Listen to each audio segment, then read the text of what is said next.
Senhoras deputadas, senhores deputados, muito bom dia. Havendo o quórum regimental, damos início à reunião extraordinária da Comissão de Finanças e Tributação desta Casa. Conforme acordo firmado entre os senhores deputados, a deputada Luciana Carminati fez a distribuição, a deputada Marlene Fengler fez a distribuição do seu parecer da medida provisória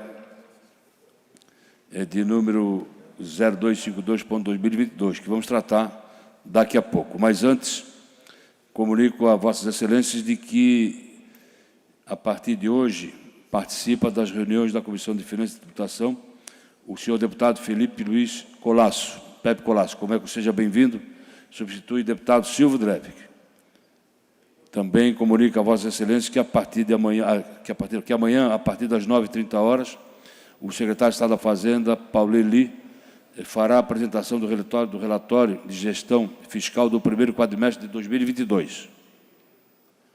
Vamos, então, à nossa pauta. Deputada Marlene Fengler, Vossa Excelência, com a palavra. Bom dia, senhor presidente, bom dia, demais colegas e a todos que nos acompanham. Eu tenho o relatório e voto à medida, a MP 252/2022, que institui o programa SC Mais Moradia.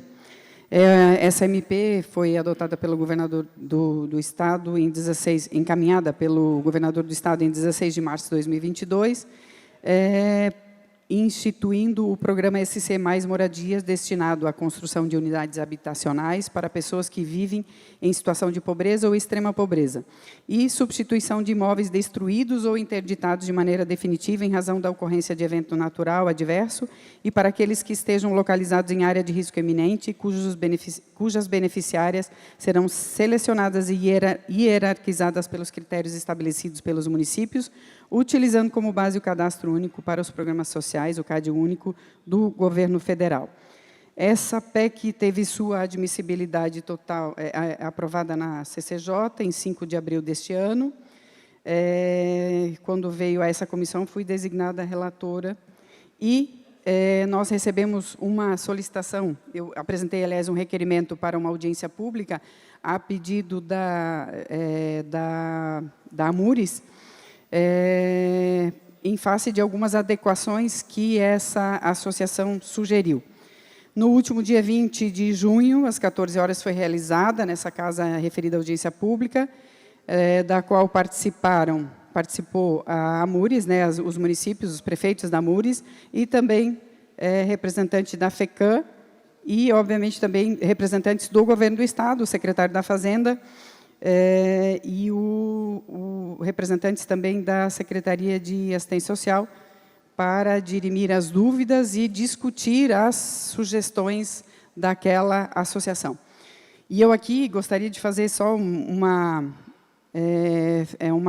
comentário, uma consideração sobre a importância da realização dessa audiência pública, senhor presidente, porque ela dirimiu uma série de dúvidas que os municípios tinham, deputada Luciane e também demais colegas, com relação ao programa, com relação à execução do programa, porque o tinha alguns artigos que suscitaram uma série de dúvidas naqueles que vão executar, né, o programa na ponta. Então, foi muito importante, acho que todo mundo saiu satisfeito com as respostas também do Governo do Estado e as sugestões também que foram apresentadas por parte da AMURES. Eu vou só resumir as 3 alterações que a gente está fazendo aqui, que eles sugeriram. Algumas já foram dirimidas, algumas dúvidas foram dirimidas na própria audiência pública e não precisaram de alteração.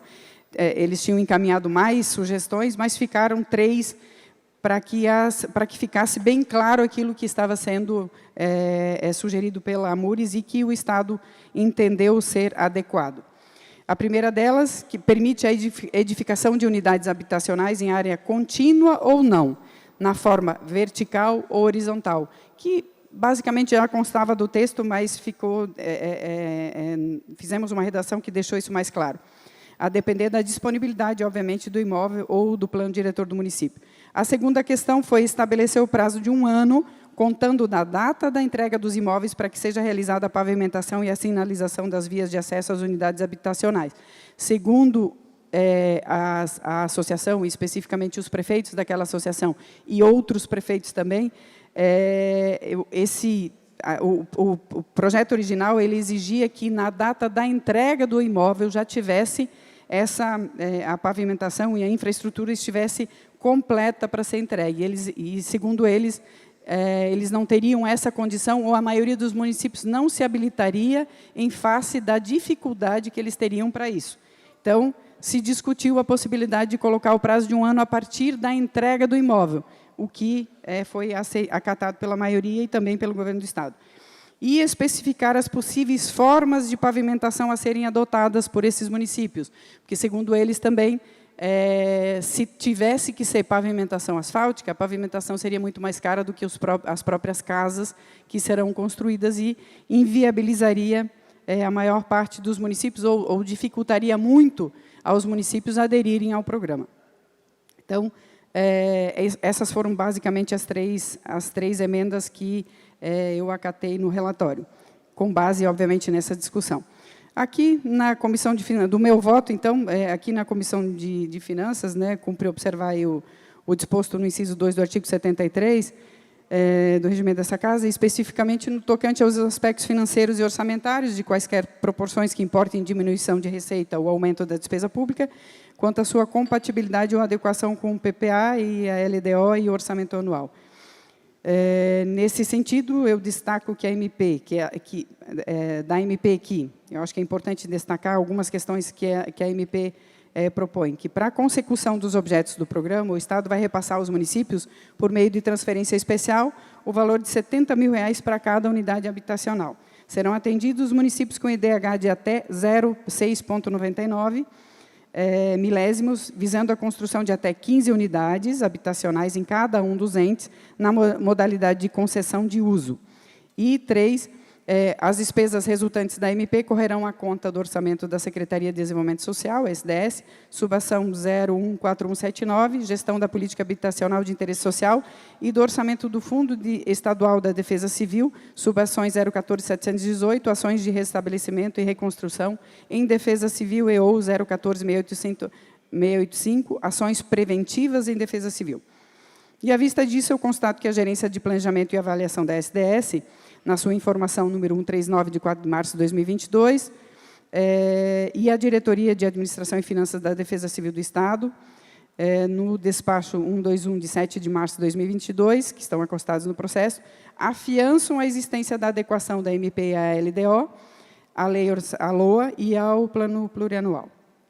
Nesse contexto orçamentário e financeiro, em cumprimento às exigências da LRF, eu observo que a matéria vem instruída adequadamente, informando que há adequação orçamentária com a LOA, bem como compatibilidade com o PPA e com a LDO, conforme asseverado na informação 139/2022 e no despacho 121/2022, firmados pela Gerência de Planejamento e Avaliação da SDS e pela Diretoria de Administração e Finanças da Defesa Civil do Estado, respectivamente.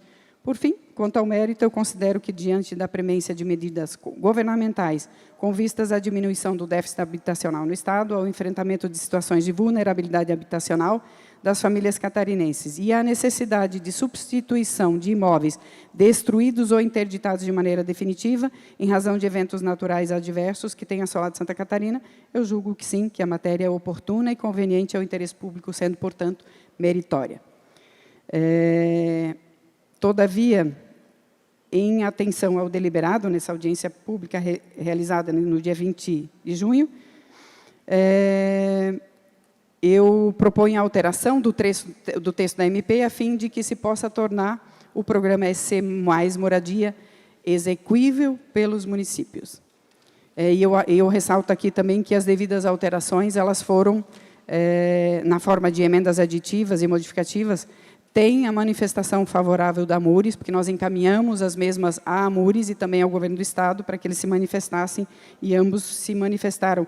A AMURES encaminhou por escrito, e com o Governo do Estado conversei com o secretário da Fazenda, e ele também confirmou que concorda com essas alterações. Por fim, Também vale aqui registrar que, na referida audiência, os municípios representados, eles suscitaram a necessidade de criar normas e diretrizes de uso das edificações a serem observadas pelos beneficiários, que foi, inclusive, bastante discutido. Mas, examinando o texto, é possível verificar também que aí há o estabelecimento de normas e diretrizes que estão previstas no inciso 2º do artigo 5º, do parágrafo 5º do artigo 5º da MP, razão pela qual eu deixo de apresentar a proposição acessória nesse sentido. Então, diante do exposto e atendendo aí ao que dispõe o artigo 316 do REALESC, no âmbito dessa Comissão de Finanças e Tributação, pela aprovação da MP 252/2022, nos termos do projeto de conversão em lei original, que segue anexado com as emendas aditivas e modificativa, ora apresentadas, as quais refletem as alterações propostas e debatidas na audiência pública realizada dia 21 de junho de 2022, na sede deste parlamento. Esse é o meu voto, senhor presidente. Senhoras deputadas e senhores deputados, pela aprovação, o parecer da eminente deputada Marlene Frengler, a medida provisória de número 0252/2022, com as emendas aditivas modificativas, ora apresentadas por Sua Excelência. No entanto, faz o parecer pela aprovação, fazendo a conversão da medida provisória em projeto de lei. Conforme acordo na semana passada, foi feita a distribuição do parecer como vista coletiva por todos os senhores deputados. Solicito a deputada Luciane Carminati, como se manifesta. Faz devolução, deputado Pepe, também na condição, também faz devolução, deputado Bocelin. Também faz devolução, deputado Júlio, também deputado Sargento Lima, deputado Bruno, também. Havendo a devolução por parte dos senhores deputados, coloco em discussão o parecer e voto da deputada Marlene Frengler, não havendo quem queira discutir em votação. Os senhores deputados concordam, permanece como se encontra aprovado. Com voto contrário, deputado Sargento Lima. Deputada Luciane Carminati, Vossa Excelência. Vossa Excelência, é um projeto de lei. Ok, então, quero cumprimentá-lo e cumprimentar a todos os deputados, deputadas e quem nos acompanha.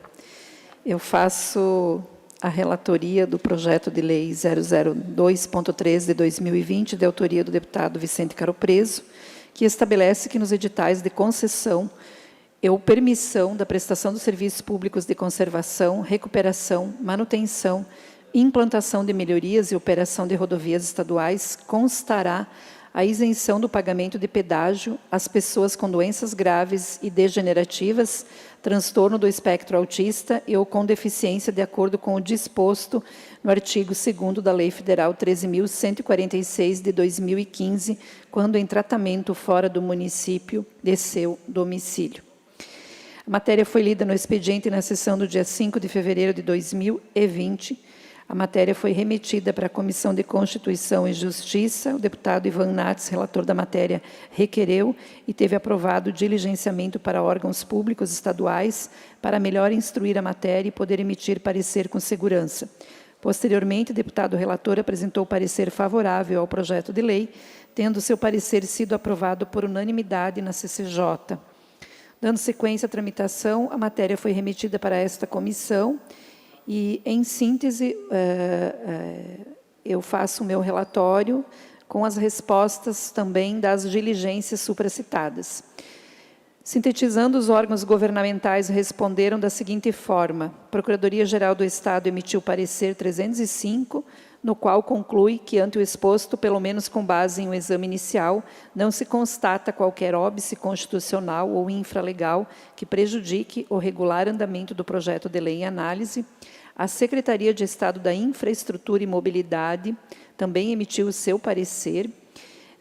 Assim, é certo que a presente proposta pode constituir condição expressa para os futuros editais de concessão e ou permissão dos serviços públicos de conservação, recuperação, manutenção, implantação de melhorias e operação das rodovias estaduais. Isto posto, opinamos pela viabilidade do autógrafo ao projeto de lei. Tal parecer também foi ratificado pelo secretário de Infraestrutura e Mobilidade. cabendo ressaltar que, atualmente, salvo o melhor juízo, não há nenhuma rodovia estadual catarinense que já esteja operando em regime de concessão. Assim, o projeto de lei visaria regular situações de futuras concessões que viessem a ocorrer, não alterando situações de contratos já vigentes, e não havendo necessidade de possíveis compensações para eventuais situações de desequilíbrio econômico de contratos de concessão que estivessem vigentes. O Conselho Estadual dos Direitos da Pessoa com Deficiência se manifestou também favorável ao projeto, não vou fazer a leitura do parecer. A Secretaria de Desenvolvimento Social também favorável ao projeto, da mesma forma, não farei a leitura, mas constam todos nos autos. Desta forma, com base nesses pareceres, o meu parecer, enquanto relatora, é pela aprovação da matéria. Obrigada, presidente. Pela aprovação, parecer e voto da deputada Luciana Caminati ao projeto de lei 002.3/2020, em que é autor o deputado Vicente Caro Preso, em discussão. Não havendo que queira discutir em votação. O senhor deputado concorda, permanece como se encontra aprovado. Deputado Júlio Garcia, Vossa Excelência com a palavra.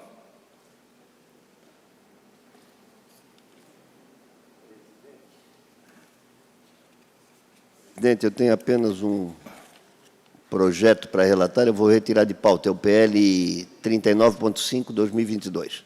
Retirado de pauta. Deputado Bruno Souza, Vossa Excelência com a palavra.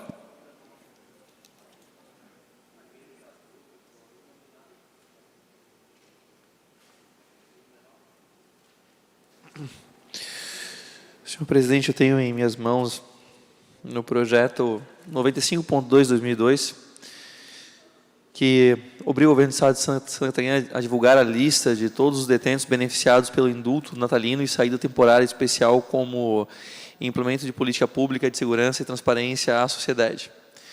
O meu voto é pela admissibilidade.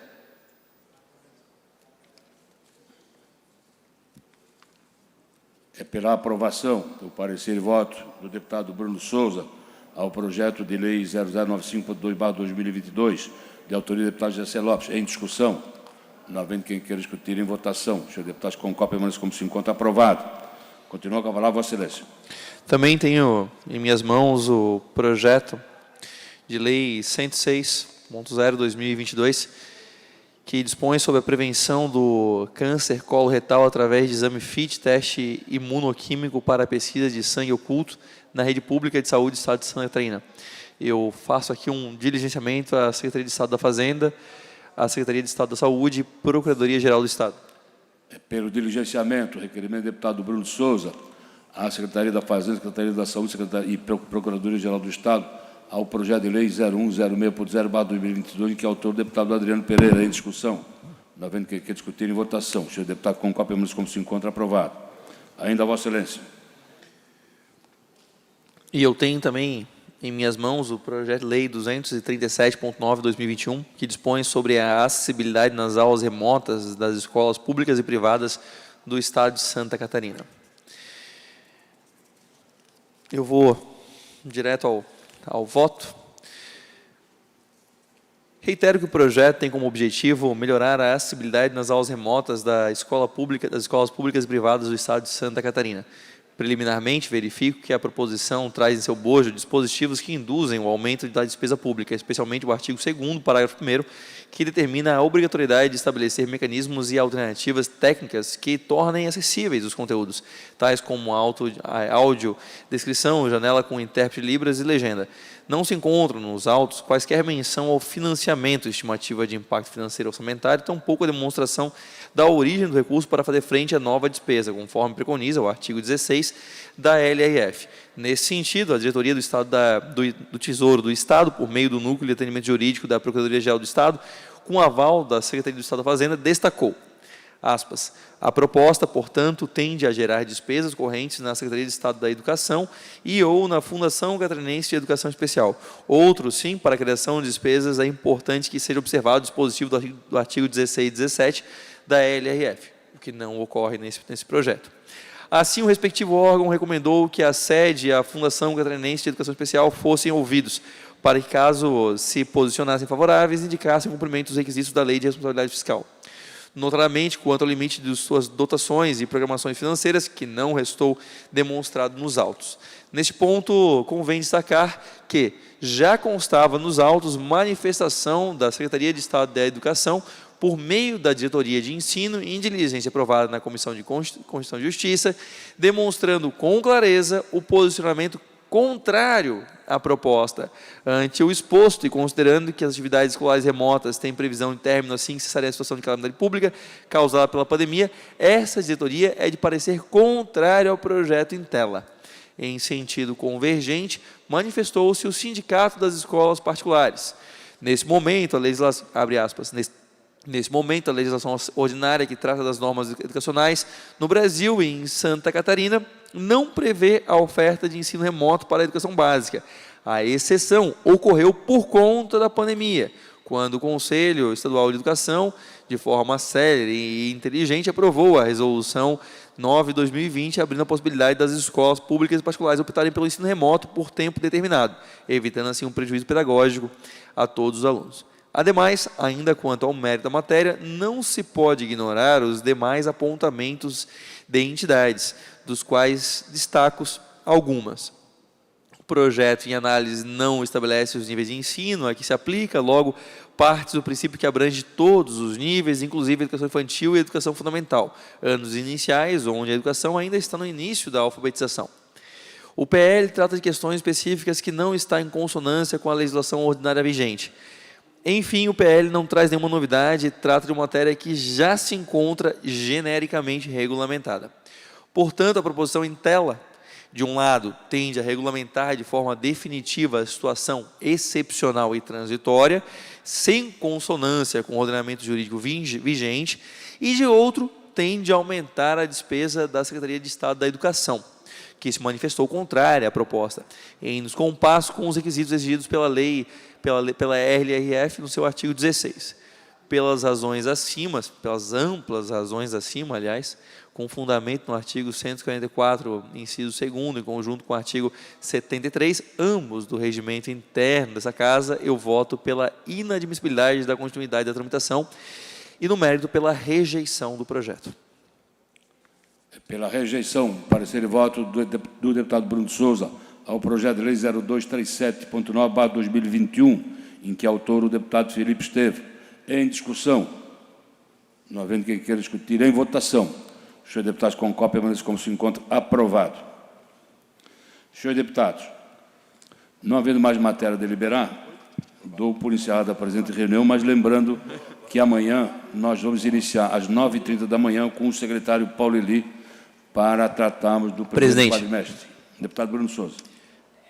Novamente, nós acordamos já em 2 reuniões já sobre a Secretaria enviar o material que eles vão apresentar aqui.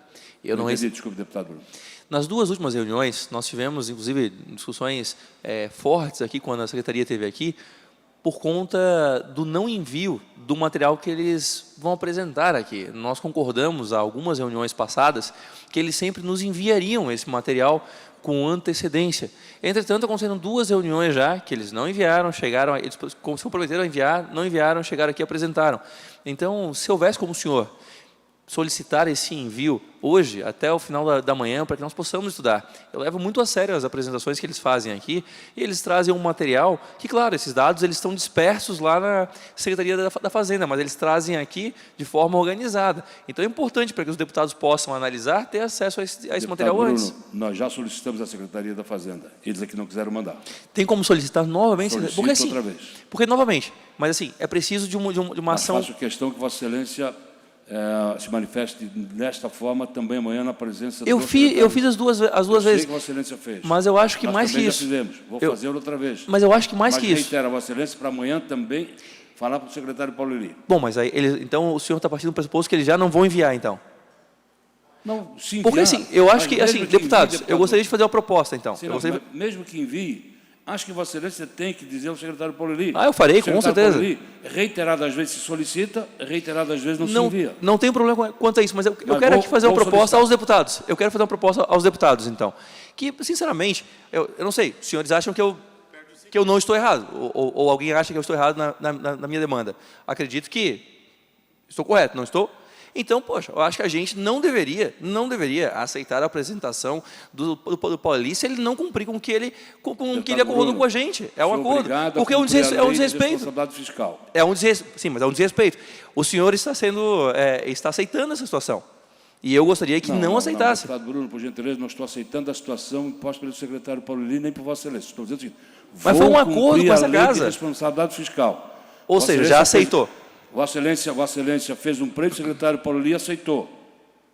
Aceitou. Se ele não cumpre... Se ele não cumpre, aí. Tudo bem? Paciência. Paciência aí. Vou fazer o pleito outra vez, mas não deixarei de realizar amanhã... Ele não vai trazer. Com essa determinação do senhor, me desculpe, mas ele não vai trazer. Com essa determinação, não vai trazer mesmo. E, novamente, nós vamos vir aqui para uma apresentação de slide, onde nós não vamos estar preparados para isso. Lei de responsabilidade fiscal. Sim, mas e não cumprindo com o acordo com esses deputados aqui. É uma pena. Vossa Excelência tem que dizer amanhã que ele não cumpriu com o acordo. Como é que é? Vossa Excelência amanhã tem que dizer que não cumpriu com o acordo. Sim, eu vou falar novamente, mas sem uma atitude do senhor, que é o presidente. O senhor se candidatou a ser presidente dessa comissão. Então, o senhor nos representa. Então, eu espero que o senhor haja como nosso representante. Estou agindo. Não está. Estou fazendo papel, estou agindo. Me desculpe, não está. Me desculpe, não está. Me desculpe, não está. Não, estou agindo, e eu gostaria Bruno. muito que os deputados Bruno, também fizessem algo. Nós não vamos continuar discutindo aqui, por gentileza. Sim, mas assim, é porque eu me sinto prejudicado na minha análise. Senhores deputados, está encerrada a presente reunião. Muito obrigado e um bom dia para todos. Novamente, o senhor deixa de representar essa comissão de...